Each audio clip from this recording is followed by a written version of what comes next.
Have you ever wondered how the American public was convinced to fight in World War II? After all, in 1940, only 12% were in favor of declaring war on the Axis powers. However, all changed after Pearl Harbor. The following clip is taken from a 1942 American propaganda film. This will show how the Americans portrayed the Axis powers to make the war effort legitimate.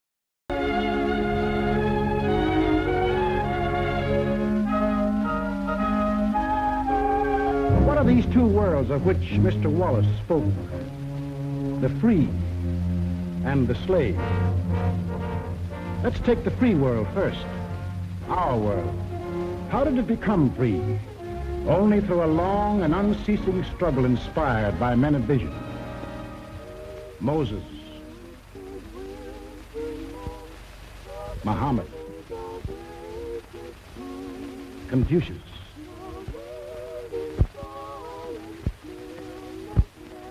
Christ. All believed that in the sight of God, all men were created equal. And from that there developed a spirit among men and nations, which is best expressed in our own Declaration of Freedom. We hold these truths to be selfish, that all men are created equal. It is the cornerstone upon which our nation was built, and the ideal of all the great liberators. Washington, Jefferson, Garibaldi, Lafayette, Kosciuszko, Bolivar, Lincoln. Lighthouses, lighting up a dark and foggy world. That government of the people, by the people, for the people, shall not perish from the earth. Fighting, living, dying. For what? For freedom. That for which men have fought since time began. To be free.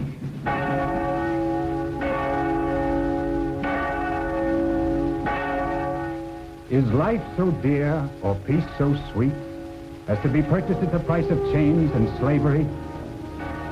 Forbid it, Almighty God. I know not what course others may take, but as for me, give me liberty or give me death. But what of this other world? Here men insisted that progress lay in killing freedom. Here they were putting out the lighthouses, one by one. Here the march of history was reversing itself. In Italy it began when an ambitious rabble-rouser set his followers marching on Rome. The country, like every other country after the last war, was torn by political unrest, hard times, unemployment. Two courses were available to the Italian people. They could solve their problems in a free, democratic way, or they could let someone else do the solving for them. They made the tragic mistake of choosing the second course. They put their trust and faith in this one man. They believed he represented them. Actually, he planned to betray them for the selfish interests of himself and the group back of him, just as he had earlier betrayed those who first supported him. In Germany, another and even more forceful demagogue set his followers marching from the Munich beer hall. He too had the sinister opportunity to take advantage of post-war chaos.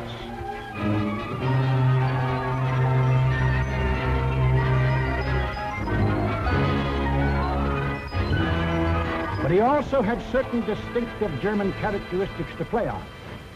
To start with, the Germans have an inborn national love of regimentation and harsh discipline. He could give them that.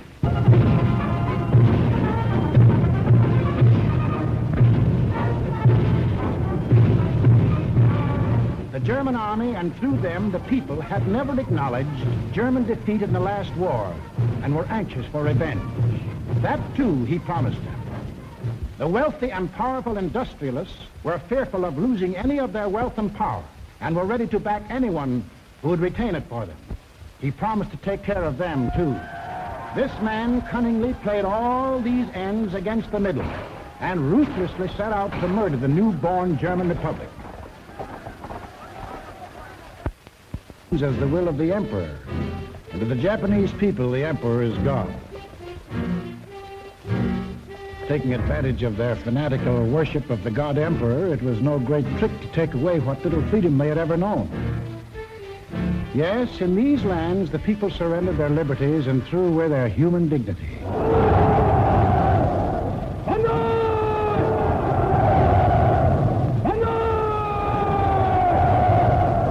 They gave up their rights as individual human beings.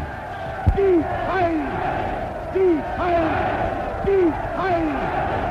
became a part of a mass, a human herd.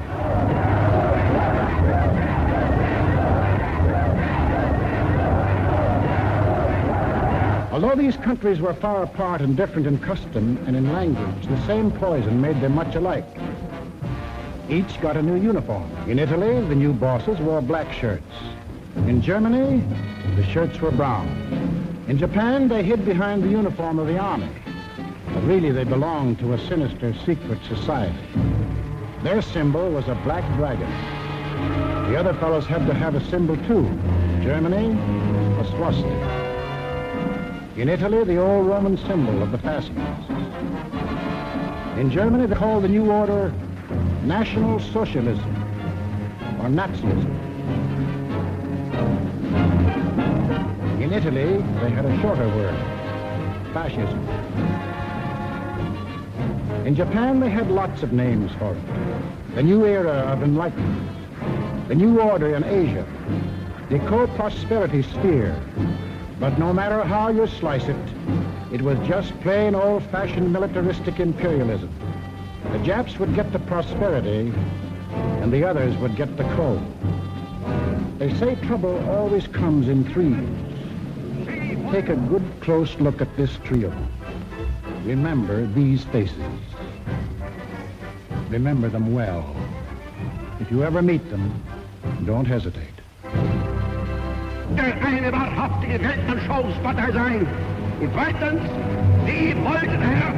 Stop thinking and follow me, cried Hitler. I will make you masters of the world. And the people answered, Heil!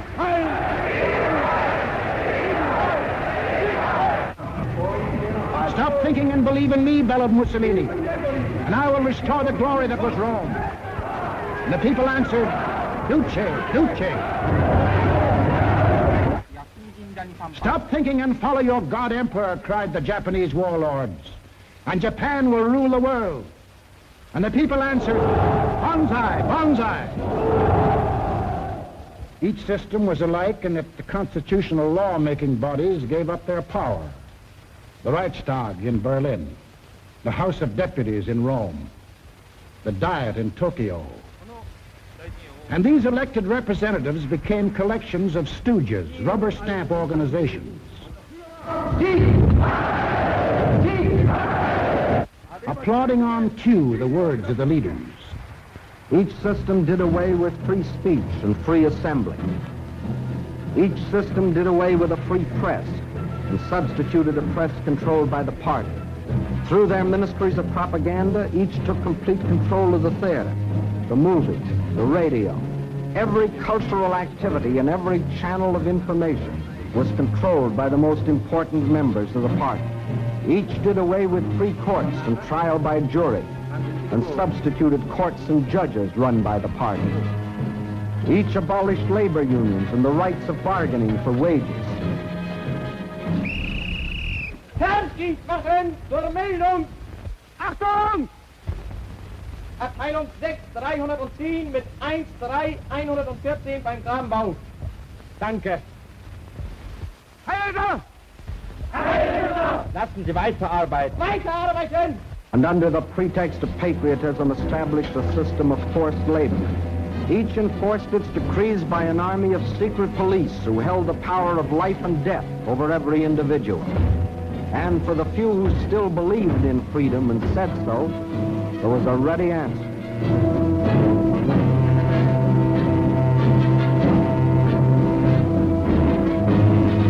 Con una mazza si può imporre silenzio ai più grandi intelletti del mondo. The greatest intellect in the world can be silenced with this. That is an exact translation of the words these black shirts cheer so lustily.